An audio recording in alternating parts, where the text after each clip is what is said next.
Mini চিড়িয়াখানার দ্বিতীয় পর্বে আপনাদের স্বাগতম। নবাব দাদা আসছে। আপনারা যদি এই সাভার মিনি চিড়িয়াখানা আসতে চান তাহলে আপনাকে প্রথমে সিএনবি এতে বাস স্ট্যান্ড আছে, এখানে ঢাকার যে কোনো প্রান্ত থেকে এখানে এসে নামতে হবে। 1 থেকে 2 মিনিট সামনে হাঁটলেই আপনি পেয়ে যাবেন প্রধান ফটক। সবচেয়ে দুষ্ট প্রাণীর দেখা পেয়ে গেলাম। এই যে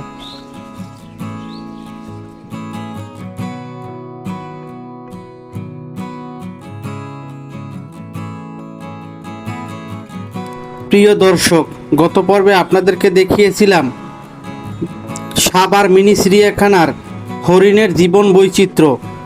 এ পর্বে আপনাদেরকে দেখাচ্ছি বানরের অবাক কাণ্ড এবং দর্শকদের মনকে কিভাবে আনন্দিত করে এই দুষ্ট বানর।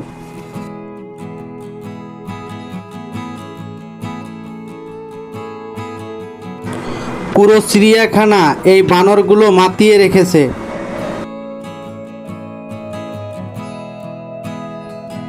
সব থেকে বেশি আনন্দ পাচ্ছে এখানকার ঘুরতে আসা ছেলেপেলে অর্থাৎ বাচ্চারা। তারা এই বানরের সাথে দুষ্টুমিতে মেতে উঠেছে।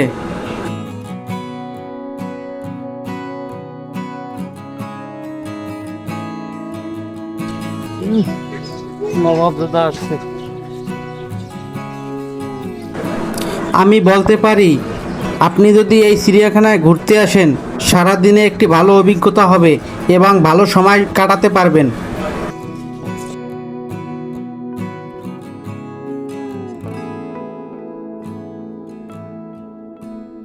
প্রিয় দর্শক, আপনাদের কাছে যদি ভ্রমণ ভিডিও ভালো লাগে তাহলে অবশ্যই আমার চ্যানেলের সাথে থাকবেন এবং লাইক কমেন্ট শেয়ার দিয়ে পাশে থাকবেন।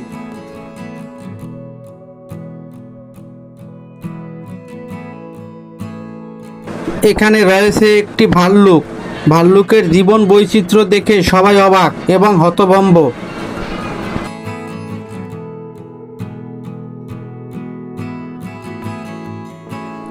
প্রিয় দর্শক, পরবর্তী পর্ব দেখার আমন্ত্রণ রইল।